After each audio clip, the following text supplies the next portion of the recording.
8:45 p.m. This is the Sri Lanka Broadcasting Corporation. The news edited by Lakshman Fonseca and read by Mario Vijayavardhana. The headlines. Sri Lanka celebrates the 76th Independence Day. The Prime Minister of Thailand concluded a successful two-day official visit to Sri Lanka. The Elections Commission is ready to enhance the implementation of the Regulation of Election Expenditure Act. The Sri Lanka Republican Front claims that the party will introduce a systematic procedure to minimize electricity bills. Chile officials say a forest fire kills at least 51.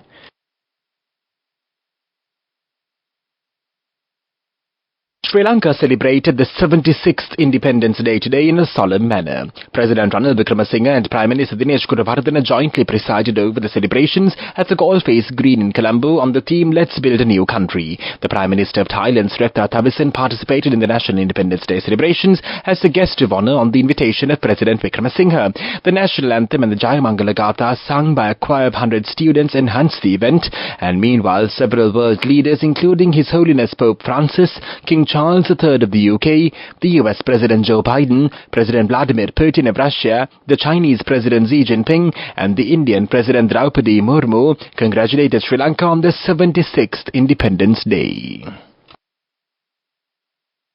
The Prime Minister of the Kingdom of Thailand, Srettha Thavisin, concluded a successful two-day official visit to Sri Lanka. The Prime Minister Thavisin was in Sri Lanka on an invitation extended by the President Ranil Wickremesinghe to participate in the 76th anniversary celebrations of Sri Lanka's independence as a guest of honour. The Prime Minister of the Kingdom of Thailand participated in the signing of the Sri Lanka-Thailand Free Trade Agreement.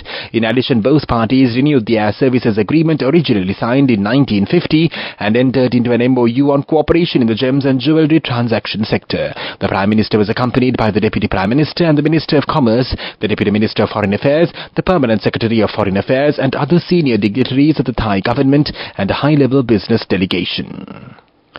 The Elections Commission is to discuss with secretaries of all political parties, heads of media institutions and journalists next month to enhance the implementation of the Regulation of Elections Expenditure Act.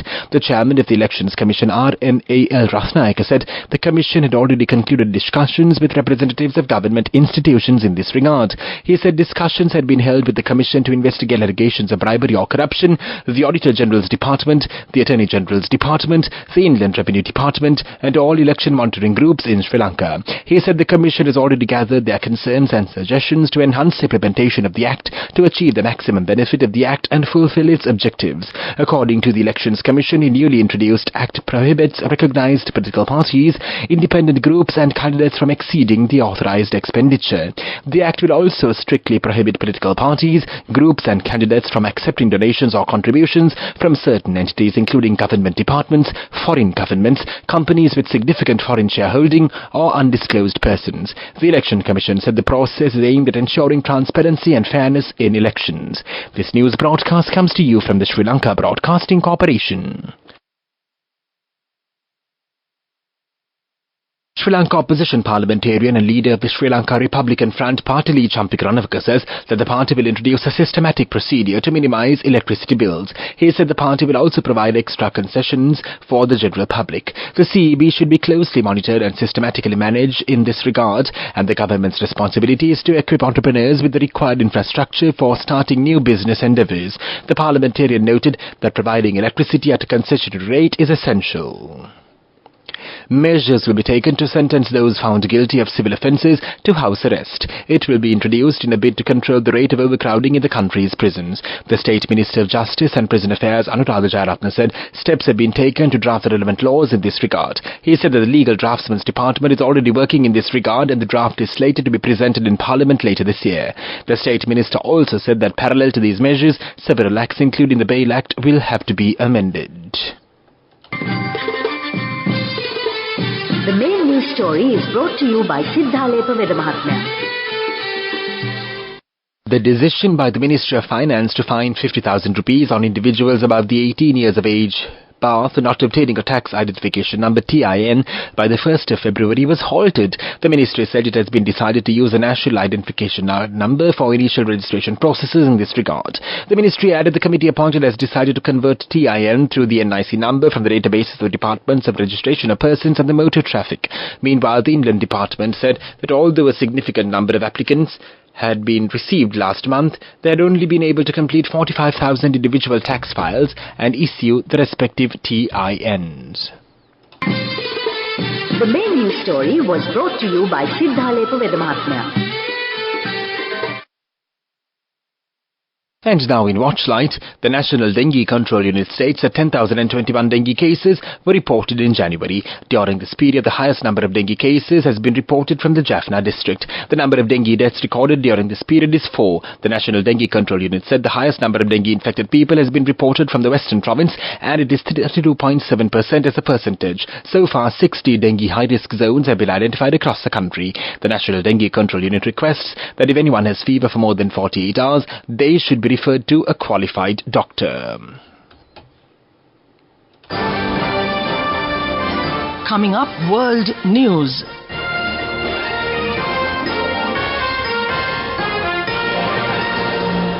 In world news headlines, Chile officials say forest fire kills at least 51. Analysts say European museums return artifacts taken from Southeast Asia during colonial times could provide soft power benefits for the EU. Western officials are in protest over their own government's policies on the Israel-Gaza war. At least 51 people were killed by forest fires in Chile's Valparaiso region, local authorities have said. President Gabriel Boric declared a state of emergency and said he would make all necessary resources available to tackle the situation. It is believed to be Chile's deadliest forest fire on record. Many of those affected were visiting the coastal region during the summer holidays. A health alert was put in place in Valparaiso by the Health Ministry. The ministry called for the suspension of elective surgeries and authorized temporary field hospitals to be set up. Medicine students nearing the end of their studies will be hired to help ease pressures on the health service, the ministry announced in the same statement. Rescue services have struggled to reach the most badly affected areas, and the Interior Minister Carolina Toja said the death toll would reach much higher figures in the coming hours. Analysts say growing pressure on European museums to return artifacts taken from Southeast Asia during colonial times could provide soft power benefits for the EU.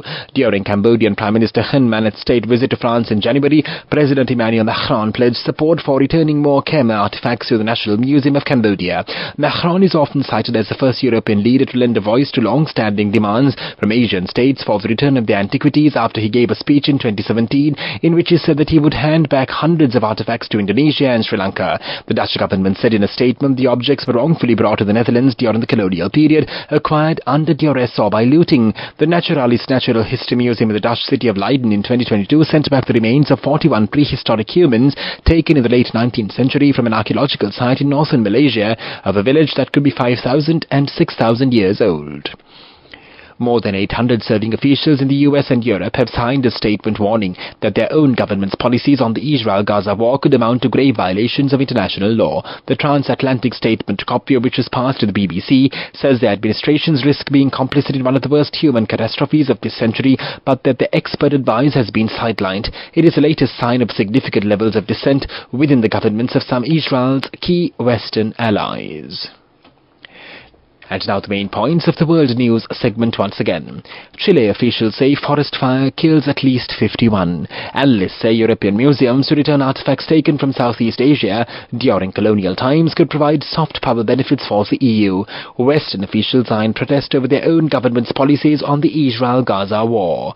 That was World News, and now in development news. Sri Lanka's Trade Ministry has offered small and medium enterprises suppliers for supermarket chains to register for VAT voluntarily to stay competitive in supply chains. Trade Minister Nalin Fernando said that the supermarket chains operating in the country avoid getting suppliers from SME who are not VAT registered. The minister added some supermarket chains have asked suppliers to add the 18% VAT to their margins, increasing the prices of supplies from the SME companies. The SME players have expressed their willingness to get VAT registered in order to survive, and added that VAT registrations will also increase the revenue to the government as well, the minister said. Moving on with sports news. Kasun Rajitha, who has been approved as a concussion replacement for Chamika Gunasekara, was hit on the helmet while batting during Sri Lanka's first innings. Chamika Gunasekara, making his debut in the test match against Afghanistan, retired hurt after sustaining a blow to the helmet while batting, scoring 16 runs. Kasun Rajitha also hurt and got back to the pavilion in the same manner during his one-day debut in 2022. Today is the third day of the Sri Lanka-Afghanistan Test cricket match. Sri Lanka posted a total of 439 all-out in their first innings in response to Afghanistan's 198 in their opening innings. Go ekak tiyana youth eකට life එකේ change එකට නියමෙට set වෙන්න ඇස් වහගෙන දැකපු හීන හැබැ කරන්න youth එකට නියමෙට set වෙන friendship එක මෙන්න.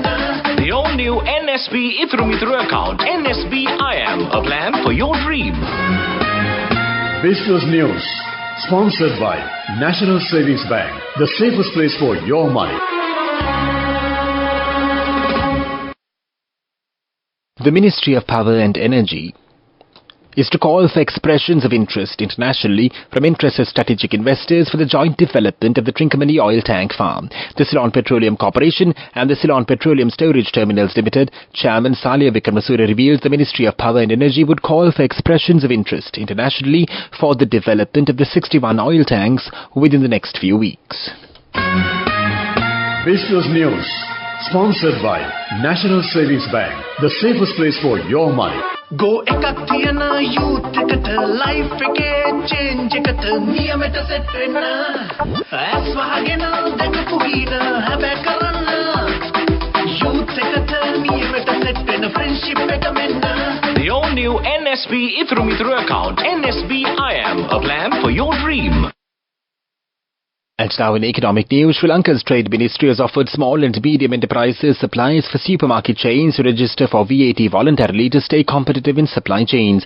Trade Minister Nalin Fernando said that the supermarket chains operating in the country avoid getting suppliers from SME who are not VAT registered. The minister added some supermarket chains have asked suppliers to add the 18% VAT to their margins, increasing the prices of supplies from the SME companies. The SME players have expressed their willingness to get VAT registered in order to survive and added that VAT registrations will also increase the revenue to the government as well, the minister said.